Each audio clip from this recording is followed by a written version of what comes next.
তারপর সন্ধ্যার সময় যখন আপনারা কাজ শেষ করে বাড়িতে আসবেন, আপনারা যখন ফোন করে বলেন যে আমি আসতেছি, তখন আপনাদের জন্য আমরা ঘর বাড়ি সুন্দর করে পরিপাটি করে গুছিয়ে রাখি। কেন? মহারাজা আসবে। তারপরে আপনি রাতে কি খাবেন না খাবেন সেটা জিজ্ঞাসা করে টাটকা টাটকা রাতের খাবার আপনাকে আমরা রেডি করে দিয়ে দিই। তারপর রাতের বেলা আপনি ঘুমাতে যাবেন, আপনার যে বিছানাটা সুন্দর করে বিছানা ঝাড়ু দিয়ে পরিষ্কার করে একেবারে গুছিয়ে আপনাকে ঘুমানোর জন্য রেডি করে দেয় কে? দেয় এই বউরাই দেয় আপনাদেরকে। জীবন অশান্তিতে ভরে যায় না? কার জীবন অশান্তিতে ভরে যায়? তারপর বিয়ের কিছুদিন যেতে না যেতেই দিয়ে দেন পেটে একটা বাচ্চা। এই বাচ্চাটা নিয়ে আমাদের কত কষ্ট হয় আপনারা জানেন? সেই বাচ্চা পেটের মধ্যে 9 মাস কে পালে? আপনি পালেন?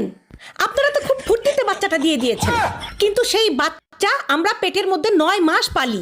পেলে সেই বাচ্চাটাকে ছোট থেকে বড় করি আমরা, গু সাফ করি আমরা, গু মদ সবকিছু পরিষ্কার করে বাচ্চাটাকে তিলি তিলি বড় করি, খাওয়াই, স্কুলে নিয়ে যাই, পড়াই। তারপরে কিছুদিন যেতে না যেতেই পরিবারের সবাই মিলে, বৌমা একটা বাচ্চার কোনো ভরসা আছে, আরেকটা বাচ্চা নাও।